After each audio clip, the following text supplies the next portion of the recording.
नमस्कार। The course of discourse में आपका एक बार फिर से स्वागत है। मैं पुष्पेंद्र कुमार। बीते दिनों एक बहुत महत्वपूर्ण रिपोर्ट पढ़ने को मिली कि वियतनाम 1979 में चीन के साथ हुए अपने युद्ध को स्कूलों और विश्वविद्यालयों के इतिहास के पाठ्यक्रम में शामिल करने की नीति को लेकर भ्रम और असमंजस में है। चीन की तुलना में छोटा और सामर्थ्यवान देश वियतनाम, जिसके खिलाफ इस युद्ध में चीनियों ने एयरफोर्स का उपयोग इसलिए नहीं किया क्योंकि वो जानते थे कि वियतनाम के वायु सैनिकों के पास सुपर पावर अमेरिका के एयरफोर्स को चुनौती देने का अनुभव था। वह वियतनाम जिसने इस युद्ध को महज 3 सप्ताह के भीतर चीनियों को अपना आक्रमण वापस लेने के लिए बाध्य कर दिया। एक ऐसा मुल्क जिसने फ्रांस और अमेरिकियों के साथ युद्ध के शहीदों और जांबाजों को जन स्मृतियों में संजोए रखा है, आखिरकार वह देश 1979 के युद्ध, उसके तथ्य, सत्य और सबक को स्वीकार करने, अपनी जनता को उससे रूबरू कराने को लेकर इतना असहज क्यों है? चीन के समान वियतनाम भी कम्युनिस्ट पार्टी और प्रणाली से शासित देश रहे हैं। मेरे मन में वियतनाम की सरकारों के द्वारा अपने इतिहास की उपेक्षा से जुड़े इस प्रकरण से जुड़े कुछ सवाल हैं, जो इस मायने में भारत से भी संबंधित हैं कि भारत के वामपंथी दलों की भी चीन के प्रति सहानुभूति, वैचारिक सहानुभूति बेपर्दा रही है।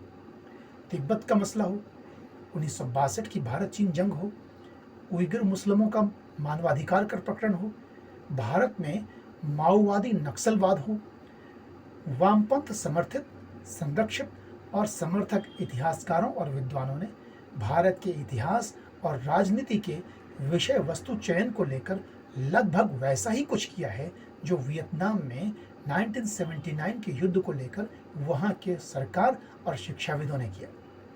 वियतनाम के समान ही आज भारत भी चीनी आक्रामकता का सामना कर रहा है, जो संप्रभुता और सह अस्तित्व को लेकर एक खतरा है।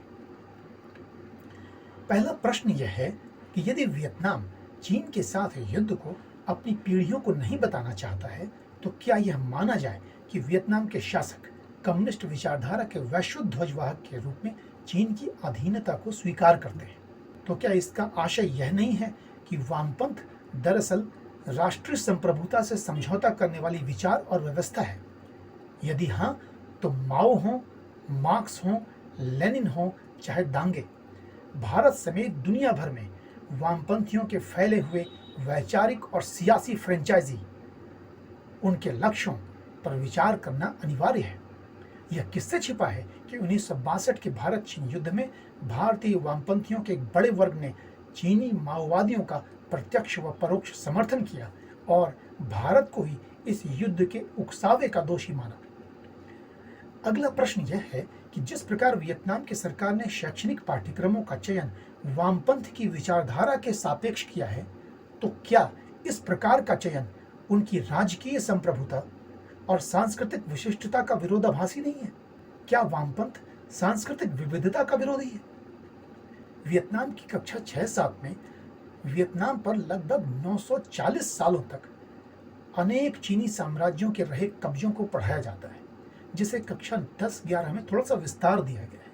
लेकिन कक्षा 12 की इतिहास की किताबों में वियतनाम चीन युद्ध को मात्र 24 लाइनों में सीमित किया गया, जिसे बाद में और घटाकर 11 लाइनों तक छोड़ा गया। अब आप प्राचीन भारत से लेकर पूर्ववर्ती मुगल कालीन भारत की ज्ञान, संस्कृति, स्थापत्य के साथ साथ शासन और अर्थशास्त्र के इतिहास की परंपरा को देखिए। भारत के स्वतंत्रता आंदोलन के इतिहास लेखन की परंपरा को देखें तो आपको पता चलेगा कि इन सभी मसलों में इतिहासकारों और शिक्षाविदों पर पक्षपात के आरोप लगते रहे हैं। भारत में भी हमारे इतिहास ही नहीं, शिक्षण संस्थाओं के पाठ्यक्रमों और पुस्तकों के चयन की प्रक्रिया में लेफ्ट विंग इंटेलेक्चुअल्स के डीप इंस्ट्रूमेंट यानी दखल की बात कही जाती है। क्या वे कोरे बकवास हैं? और जब वामपंथी विचारधारा से जुड़े हुए शिक्षाविद और एकेडमिक ऐसा करते हैं, तो क्या वे देश व समाज के सांस्कृतिक, सामाजिक, संवैधानिक उद्विकास की यात्रा को अपने वैचारिक लक्ष्यों और लक्षणों में सीमित व संकुचित नहीं कर रहे होते हैं? हैरान न हो, भारत में अनेक इतिहासकार अपना परिचय कम्युनिस्ट हिस्टोरियन यानी वामपंथी इतिहासकार के रूप में देते हैं। तो फिर सवाल है कि यह इतिहास इतिहास है या वामपंथ की चाकरी करने वाला इतिहास? क्या हम चीन और पाकिस्तान के साथ अपने युद्धों और झड़पों में हमारे सैनिकों की वीरता, शहादत और सफलताओं के साथ साथ गंवाए गए अवसरों और कूटनीतिक चूक को लेकर इतिहास के सही अन्वेषण से परहेज का वैसा ही जोखिम उठा सकते हैं जैसा वियतनाम कर रहा है? तीसरी बात कि आखिरकार वियतनाम आज अपने इतिहास चयन को लेकर जिस दोराहे पर है, उसके पीछे कारण यह है कि आज एक बार फिर से चीन अपनी सामरिक क्षमताओं से वियतनाम समेत अन्य पड़ोसी देशों की संप्रभुता पर बेफिक्र चढ़ाइयां कर रहा है। उसे विश्व जनमत की भी कोई परवाह नहीं है और वियतनाम की जनता में भी चीन के इन तौर तरीकों को लेकर जैसी चिंता है, क्या यह सब इतिहास और वर्तमान के सच को अनदेखा करना, उनसे समझौता कर लेना, क्या भविष्य और सचेतना को असुरक्षित बनाने का साधन नहीं है? चौथा प्रश्न एकात्मिक है। युद्ध कभी भी लक्ष्य या शौक नहीं हो सकता, क्योंकि इससे मानवीयता को भारी नुकसान होता है। लेकिन युद्ध को भांपने, रोकने और संभालने की अक्षमता, उसे चुनौती न दे सकने वाली व्यवस्था अवसरवादी, आक्रमणकारी और अत्याचारी ताकतों को निरंकुश होने का कारण उपलब्ध कराती है। युद्ध अनिवार्य है यदि अनीति और अहंकार का अतिक्रमण इतना हो जाए कि वे विश्व शांति और सामाजिक सांस्कृतिक सह अस्तित्व को खतरे में डालते हैं। युद्ध बेशक आखिरी विकल्प है, लेकिन इन युद्धों को, उसके संदेश और सबकों को भावी पीढ़ियों को किस प्रकार पढ़ाया, बताया, समझाया और संजोया जाना चाहिए, यह बेहद महत्वपूर्ण है। 1979 में वियतनामी सेना ने चीनी पीएलए को कठिन चुनौती दी और 3 सप्ताह बाद ही चीनी पीएलए पीछे हटने लगी। लेकिन चीन ने यह कहते हुए कि उसने वियतनाम को उसका सबक सिखा दिया है और उन्होंने अपने रणनीतिक लक्ष्यों की प्राप्ति कर ली है, कथित तौर पर एक तरफा सैन्य वापसी की। इस युद्ध में वियतनाम और चीन दोनों ही पक्षों का जान माल का नुकसान लगभग बराबर ही था। अब आप 1962 के भारत चीन युद्ध से लेकर डोकलाम पेगोंग लेक इलाके तक हुए तमाम ताजा झड़पों में चीन की सरकारी प्रतिक्रियाओं को याद कीजिए। चीन की निर्लज्ज निरंतरता आश्चर्यजनक उपलब्धि है। अब 1979 के वियतनाम चीन युद्ध के इतिहास पर जाते हैं। इस विषय पर प्रकाशित रिपोर्ट में एक वियतनामी शिक्षक ने चीन वियतनाम युद्ध के दिनों अपनी कक्षा में लेक्चर देने आए प्रोफेसर की बात को याद करते हुए उनको उद्धृत किया है कि चीन और वियतनाम के बीच कोई जंग हो नहीं सकती, क्योंकि हम दोनों ही कामरेड यानी वामपंथी शासन वाले मुल्क हैं और ब्रदर्स, वी आर ब्रदर्स, हम भाई हैं। अगले दिन चीनियों ने हमारे सीमाओं पर चढ़ाई कर दी, लेकिन हमारे प्रोफेसर साहब ने अपनी गलत हो गई बात को कभी सही नहीं किया और किसी ने इस बारे में चर्चा करने की हिम्मत नहीं की। आज वियतनाम में अनेकों शिक्षक और चिंतक यह मानते हैं कि चीन के बारे में जानना समझना किसी भी अन्य देश की तुलना में बेहद महत्वपूर्ण है, क्योंकि दोनों देशों की क्षमताओं में भारी अंतर होने के साथ साथ बीते 2 दशकों में दक्षिणी चीन सागर में चीन के मंसूबों और अतिक्रमण के चीन से जुड़े हुए इतिहास के सबक आज के संदर्भ में सुरक्षा और चिंता को परिमाणित करने के लिए आवश्यक है। वियतनाम के इतिहास की किताबों में आप चीन वियतनाम युद्ध को सबसे आखिरी अध्याय में पाएंगे, जिसको पढ़ाए जाने के मेथड्स और मोटिव को लेकर वहाँ के शिक्षकों को कोई गाइडलाइन भी नहीं जारी हुए हैं। इस विषय पर कोई प्रश्न परीक्षा में पूछे नहीं जाते, जिससे छात्रों में इस अध्याय या चैप्टर को पढ़ने की कोई उत्सुकता भी नहीं है। हालांकि विभिन्न कक्षाओं के पाठ्यक्रम में education on islands and seas को शामिल किया गया है, जो दक्षिणी चीन सागर के द्वीपों पर चीन के लगातार बढ़ते अतिक्रमण और दावेदारी को लेकर अपनी युवाओं और पीढ़ियों को जागरूक करने का एक साधन अवश्य हो सकता है। बात यह भी है कि यह जंग आखिर हुई ही क्यों, जबकि चीन ही वह पहला देश है जिसने जनवरी 1950 में उत्तरी वियतनाम और दक्षिणी वियतनाम के बाद जो एकजुट वियतनाम बना उसे संप्रभु मान्यता दी। माओवादी चीनियों ने वियतनाम को फ्रांस और अमेरिकियों के विरुद्ध जंग में भी सभी संभव मदद पहुंचाई, लेकिन 1979 के शेहन त्रैन बिन गोय यानी द बॉर्डर वॉर के नाम से कहे जाने वाले इस युद्ध की पृष्ठभूमि को भी समझिए। कंबोडिया में अमानवीयता के लिए कुख्यात रहे माओवादी चीनी सरकार की कठपुतली खमेर रुज को कम्युनिस्ट वियतनाम के शासन ने खदेड़ दिया। फिर तत्कालीन सोवियत संघ के साथ वियतनाम की 1978 में फ्रेंडशिप एंड कोऑपरेशन ट्रीटी ने भी माओवादी चीनी वामपंथियों को सजग कर दिया। चीन और मार्क्स लेनिनवादी सोवियत संघ के बीच 1969 में सीमा विवाद को लेकर पूर्व में टकराव हो चुका था और वियतनाम की सोवियत संघ के साथ हुई इस संधि ने चीनियों में यह संदेह भर दिया कि सोवियत सरकार संभवतः चीन को सभी दिशाओं से घेरने की कोशिश कर रही है।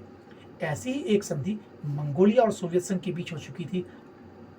वियतनाम ने 1980 के अपने संविधान में चीन को वियतनाम का प्रत्यक्ष और सबसे खतरनाक दुश्मन ठहराया था। तत्कालीन सोवियत संघ के कूटनीतिक निर्देशों और परामर्श पर 1987 तक लगभग 7 सालों तक चीन और वियतनाम के बीच अनेक गोपनीय मेल मिलाप होते रहे और 1988 के संविधान में उन्होंने चीन के साथ द्विपक्षीय संबंधों में सुधार के प्रयोग करने प्रारंभ किए। लेकिन किसे पता था कि मार्च 88 में ही चीन वियतनाम की संप्रभु दावेदारी वाले स्पार्टले आइलैंड क्षेत्रों पर कब्जा कर लेगा। वियतनाम मौन रहा। 1962 के बाद भारत के साथ शिथिल पड़े संबंध 1990 के दशक के बाद से अब 3 दशकों में जिस कूटनीति और कारोबार के क्षेत्र में लगातार संवाद समृद्ध और कारोबार समृद्ध हो रहे हैं, बावजूद उसके अरुणाचल से लेकर लद्दाख तक चीन से लगी हमारे सीमा पर हलचल और कब्जे का खेल लगातार गंभीर हो रहा है। लेकिन क्या भारत वियतनाम है या वियतनाम हो सकता है? क्या हम चीन युद्ध के मिले सबक और उसकी योजनाओं को लेकर किसी भी प्रकार के मुगालते में रह सकते हैं? 1989 में थेनमान चौक पर सैकड़ों छात्रों पर माओवादी चीनी सरकार ने जब टैंक चलवाया तो चीन पूरी दुनिया में बदनाम हुआ। लेकिन 1990 में वियतनाम सरकार ने चीन के साथ उनकी जंग की वर्षगांठ न मनाने के संकल्प के साथ forget the past Orient towards the future के लिए सहमत हो गए। दोनों देशों ने साल 1999 में 16 गोल्डन वर्ड्स को स्वीकार किया, जो कहता है friendly neighbourliness, comprehensive cooperation, long term stability and future oriented vision. यहाँ आप हिंदी चीनी भाई भाई और पंचशील की कूटनीतिक सांस्कृतिक दुर्घटना को याद कर सकते हैं। चीन के साथ संबंध बेहतर हो, इसके लिए वियतनाम ने अपनी पॉलिट ब्यूरो में से एक कद्दावर नेता को हटा दिया, जो चीनी सरकार को लेकर सख्त लेकिन यूएस के साथ मित्रता के पक्षधर थे। वियतनाम के अनेक संग्रहालयों में चीनियों के साथ 1979 की जंग के विवरण में कहीं भी वार शब्द का उल्लेख नहीं है। यहाँ तक कि उन्होंने चीन का भी नाम नहीं लिखा है, जबकि फ्रांस और अमेरिकी सेनाओं और दक्षिणी वियतनाम में उनकी समर्थित सेना के साथ हुई लड़ाई को heroic and just struggle against French colonists, the American imperialists and South Vietnamese puppet army कहा। 1979 के युद्ध में मारे गए सैनिकों को वियतनाम शहीद नहीं बल्कि डाइड डिफेंडिंग द फादरलैंड कहता है। जैसा मैं पहले ही कह चुका हूँ, हकीकत यह है कि वियतनाम के सैनिकों ने चीनियों को अपनी सीमाओं में लौटने के लिए बाध्य कर दिया था। लेकिन चीन के सैन्य कमांडर देंग पीएलए के सैनिकों की वियतनाम में हुई दुर्दशा को जानते थे और उन्होंने वियतनाम की इस दुर्घटनाकारी अनुभव और जान माल के भारी नुकसान को चीनी सेना में संरचनात्मक और संगठनात्मक सुधार की जरूरत का आधार बनाया। यानी structural reforms in Chinese PLA start happening post Vietnamese experience of war. हालांकि चीन भी 1979 के वियतनाम के साथ युद्ध की चर्चा नहीं करता है। इसके 2 कारण हैं। पहला, वे अपनी ही जनता को चीनी पीएलए के विफलता या कहें कमजोर प्रदर्शन को कभी सामने लाना नहीं चाहते, उसे बताना नहीं चाहते थे, और ना ही वे वियतनाम को यह संदेश देना चाहते थे कि चीन वियतनाम के प्रति आक्रामकता को सेलिब्रेट करता है। फिर भी वियतनाम की चीन को दी गई यह टक्कर, यह जो जबरदस्त टक्कर थी, उसे वियतनाम जब भुलाने की कोशिश करता है तो यह हास्यास्पद लगता है। तथ्य यह भी है कि जो वियतनाम अमेरिका से युद्ध में हुए नुकसान की भरपाई की मांग करता है, उस वियतनाम ने चीन के साथ अपने युद्ध और उसकी चीन की सेना के द्वारा वियतनाम की जनता पर किए गए जो अत्याचार हैं, उनकी क्षतिपूर्ति के लिए कभी कोई मांग नहीं की। तो आज सवाल उठता है, ऐसा क्यों नहीं किया उन्होंने? क्या इसलिए नहीं किया कि वियतनाम की सरकार तकनीकी तौर पर भले ही संप्रभु और स्वतंत्र देश की सरकार रही हो, लेकिन चूंकि वे वामपंथी विचारधारा की सरकार थी, इसलिए उन्होंने चीनियों के आक्रमण, वियतनामी सम्मान को ठेस और आर्थिक व अन्य नुकसानों को स्वीकार कर लिया। आज का वियतनाम यदि 1979 में चीन के साथ हुए वीरतापूर्ण और सफल युद्ध को पढ़ाना चाहे, याद करना भी चाहे, तो उसके सामने कई व्यवहारिक चुनौतियां हैं। साल 2014 में वियतनाम के ईस्ट सी, जिसे साउथ चाइना सी भी कहते हैं, के द्वीपों के निकट समुद्री क्षेत्र में कच्चे तेल के उत्खनन की चीनी परियोजनाएं जब लगनी शुरू हुई तो वियतनाम में देशव्यापी प्रदर्शन होने शुरू हुए। वियतनाम की जनता ने 1979 में चीनियों के साथ हुई जंग की घटनाओं और उसमें वीर सैनिकों की वीरताओं को याद करना आरंभ किया। लेकिन कहा जाता है कि चीन वियतनाम युद्ध की चर्चा वियतनाम की कम्युनिस्ट पार्टी में विभाजन का कारण बन सकता है, जिसका एक पक्ष पार्टी के पूर्व नेतृत्व ले दुआन की एंटी चाइना नीति को जिम्मेदार मानता है, तो दूसरा पक्ष चीन पर अत्यधिक विश्वास करने की नीति को इस युद्ध का कारण बताता है। माना यह भी जाता है कि यदि इस युद्ध की सार्वजनिक चर्चा को बढ़ावा मिला तो वियतनाम की वामपंथी सरकारों की पूर्व में की गई आत्मघाती भूलें सार्वजनिक हो सकती हैं। वियतनाम के सरकारी प्रतिष्ठान को यह भी चिंता है कि यदि चीन के आक्रमणकारी मिजाज को लेकर कोई राष्ट्रीय विमर्श निर्मित हो गया तो भविष्य में वामपंथी चीन से दूरी और अमेरिका से निकटता का कोई जन दबाव न बनने लग जाए। दूसरी बात यह है कि वे चीन वियतनाम युद्ध के बारे में इतिहास की किताबों से लेकर सार्वजनिक बहस करना भी चाहें तो उन्हें 1978 में कंबोडिया में खमेर रूस शासन के खिलाफ की गई सैनिक कार्रवाई और वहां कब्जा करने की घटनाओं को अपने इतिहास में बताना पड़ेगा। कंबोडिया में अपने दखल को लेकर वियतनाम आखिर छिपाना क्या चाहता है? कंबोडिया में वियतनाम ने चीनी हितों को आखिर चुनौती ही क्यों दी? यह सवाल बेहद महत्वपूर्ण है। समस्या एक और है। कम्युनिस्ट वियतनाम ने रिपब्लिक ऑफ सदर्न वियतनाम, जिसे दक्षिणी वियतनाम कहा जाता है, को कभी अस्तित्व में माना ही नहीं। वे कहते हैं कि 20वीं सदी में दो वियतनाम जैसी कोई चीज थी ही नहीं, और बताते यह हैं कि इतिहास में वियतनाम एक ही था, जिसका विभाजन विदेशी आक्रमणकारियों और देशद्रोहियों द्वारा की गई साजिश का परिणाम था। यह भी इतिहास की अपनी अजब व्याख्या है। इसे आप उदाहरण में समझना चाहें तो जैसे कोई बांग्लादेश का इतिहासकार यह कहे कि पाकिस्तान जैसी कोई चीज अस्तित्व में थी ही नहीं, और पाकिस्तान का कोई इतिहासकार कहे कि भारत जैसी कोई चीज कभी थी नहीं। उनके पाठ्यक्रमों में उत्तरी वियतनाम के हाथों दक्षिणी वियतनाम का अस्तित्व समाप्त होना, दरअसल वे कहते हैं कि एक नियति निर्धारित, अपरिहार्य, अनिवार्य और अवश्यंभावी घटना थी। दक्षिणी वियतनाम के किसी भी अस्तित्व को खारिज करने की अवधारणा का परिणाम एक और यह भी है कि 1974 में चीन और दक्षिणी वियतनाम के बीच हुए सैन्य संघर्ष को भी वे अपने इतिहास में जगह नहीं देते हैं।